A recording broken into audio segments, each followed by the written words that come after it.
Juli tanggal 24 Juli 2009 terdiri atas 4 bidang aset, yaitu A. Pabrik minyak kelapa Bitung dijual kepada PT Bimoli atau Eka Cipta.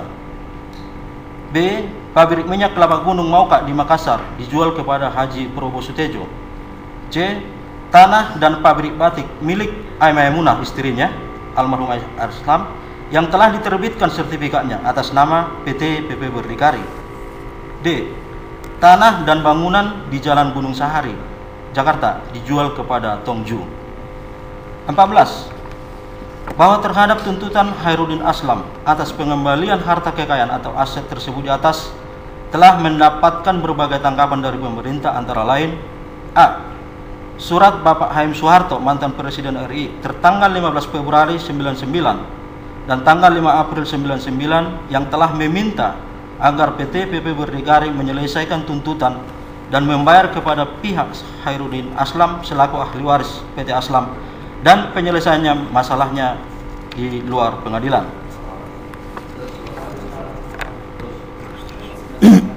B.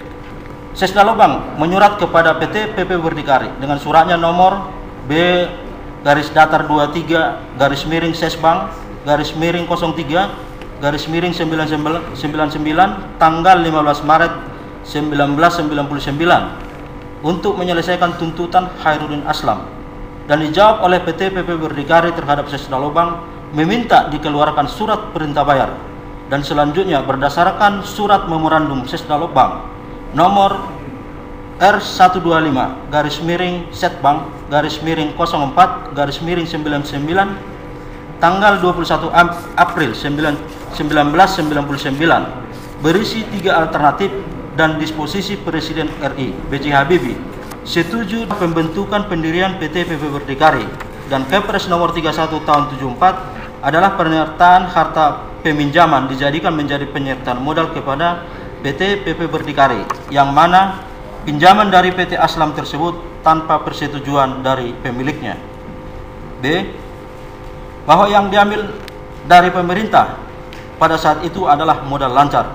Adapun aset-aset PT Aslam dikuasai oleh PPL Rada Kodam 5 Jaya yang dilanjuti oleh Kongkantip, di mana perlu kami tegaskan di sini PT PP Berdikari meminjam aset-aset PT Aslam untuk dijadikan kantor dari Kongkantip Seki Teperpu, dan peminjaman tersebut tidak mendapat kepres dari pemerintah RI untuk diakui menjadi kepemilikan PT PP Berdikari. Pada saat itu ahli waris Khairuddin Aslam melaporkan kepada Bapak Haim Soeharto atas keberadaan permasalahan ini, yaitu mempertanyakan apakah ada kepres yang dikeluarkan yang diterbitkan terhadap kepemilikan atau penjualan aset.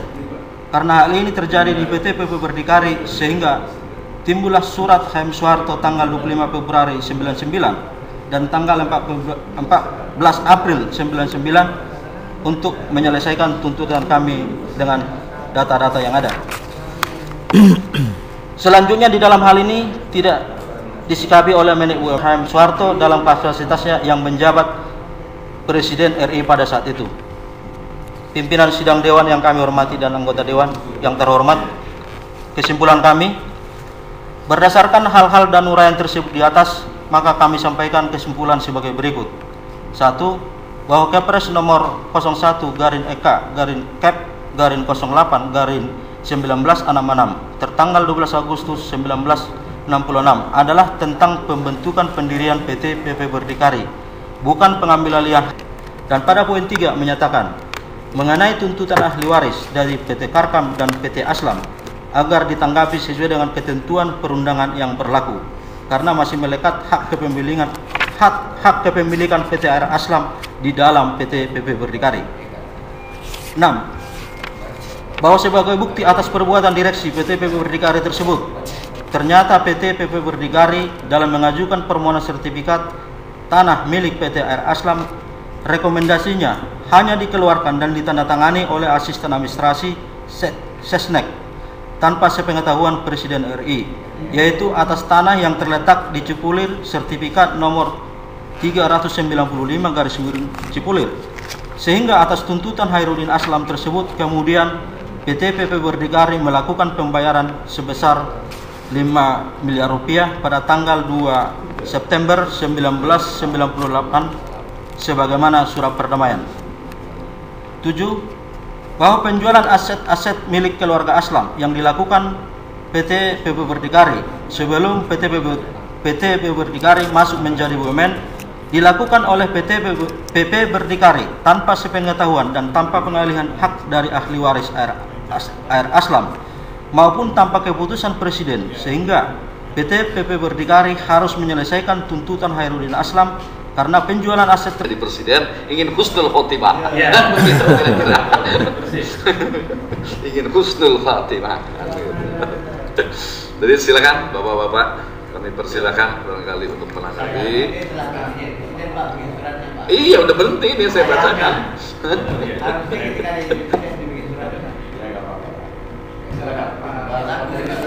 Silakan pimpinan dulu lah. Terima kasih Ketua. Bapak-bapak sekalian saya hormati dari kuasa hukum PT Aslam.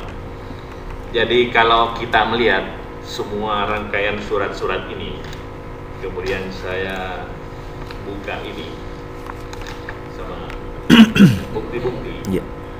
Ya terus terang semuanya memang kita juga prihatin bahwa ada suatu langkah-langkah atau tindakan hukum yang dilakukan tanpa melalui suatu prosedur hukum. Jadi kalau saya secara pribadi Ketua melihat ini perlu ada langkah-langkah yang kita ambil, paling tidak memberi rekomendasi agar semua persoalan-persoalan sehingga negara ini tidak bertindak seenaknya di kemudian hari. Karena kalau saya lihat ini semua sudah lengkap, saya baca, tinggal aslinya yang tidak ada. Tetapi saya percaya pada saudara Tambunan bahwa apa yang disampaikan ini tentu sesuai dengan surat aslinya Pak ya. Semua surat-surat ini mulai dari Menteri Sekretaris Negara Pak Akbar Tanjung, Pak Marbun, Presiden Habibie, Pak Yusuf